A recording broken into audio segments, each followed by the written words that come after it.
I am starting a skirt-like thing. Oh. I don't know what's wrong with saying skirt-like thing. It's just that it's gonna be, right now the plan is for it to be a little different from, skirts I've done before, because I'm doing what I'm calling a step hem skirt. So I was watching this show called Stitched. It's kind of like Project Runway meets Chopped, because it's for fashion designers, but they start with 4 and then they get almost kind of like a mystery basket because they don't know what kind of fabric they're gonna have, and they have to design garments, and eventually, they whittle down to one person. And one of the judges was wearing this skirt where the front and the back were shorter, but there were longer side panels. Now her skirt had some writing down the side, but because she never actually stood up while she was wearing the skirt, I couldn't see what it said. I saw the bottom part said "is love," but I couldn't figure out what love was because I couldn't see the first word. But those side panels were longer than the front and back of the skirt. Now, if you have been paying attention a few years ago, you would have seen these step hem jeans all over the place. So at the cuff, they always had like ragged edges. They were never finished edges.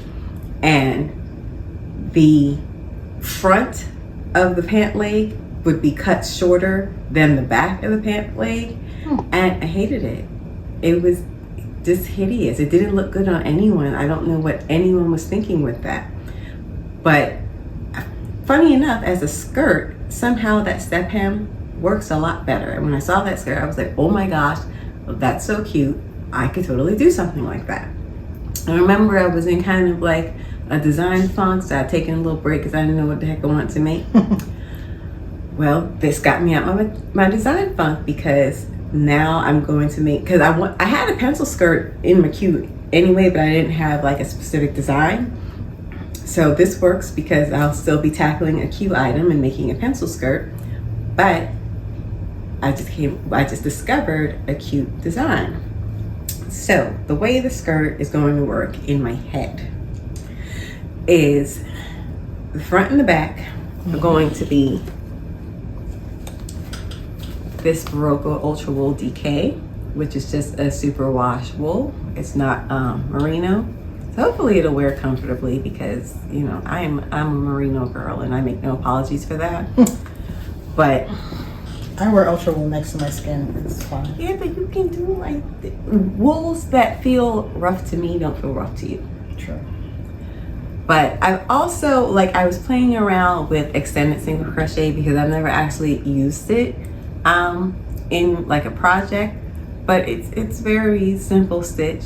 Basically, you just make your single crochet a little bit taller by working a chain. So when you have your 2 loops on the hook, you yarn over and pull through just one, and then you yarn over again and pull through those 2 loops. And so you're gonna get like almost like a stacked effect. And this is a fabric that is all extended single crochet. So every row is extended single crochet. This swatch, this one I pressed a little bit. This one I didn't, so you can see it's still like curling. But this is alternating rows of extended single crochet and regular single crochet. So you see you're getting those like hard lines every other row, like you would if you were using all double crochet, but you're not getting those gaps in between. So this would be a nice alternative to an all double crochet project. And when you do this, the front and the back are not the same, because on one side you're seeing the fronts of the single crochet stitches, but on the other side you're seeing the front of all the extended single crochet stitches. So it's not a reversible fabric the way all extended single crochet is. So I'll be using, right now this is the plan. Extended single crochet for the front and the back, which will be, the shorter pieces. Although it'll still be a long skirt, the shorter pieces are still gonna be just under my knee. And then down the side, the plan is to do granny squares. So I will have like kind of a strip of granny squares going down the side of the skirt. And I think this is the granny square pattern I will be using, and it is from the book I just got, I know something about granny squares, so we'll put it. We'll put a link below. I'm glad it's not just me. I go blank like. But it's got 100 different granny square patterns in it, and That's this pretty. yarn is Angora lace. It is a discontinued yarn, and this is fingering weight, so it's going to be a slightly lighter, texture going down the sides, and this is them together. Oh, that's pretty together.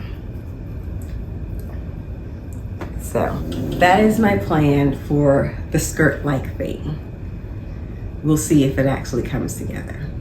It generally always comes together. Not always, I don't know. But By hook or by crook sometimes. so if you look at Instagram, you shall see a picture of my quote-unquote mood board, or my mood board-like thing. Oh, wow.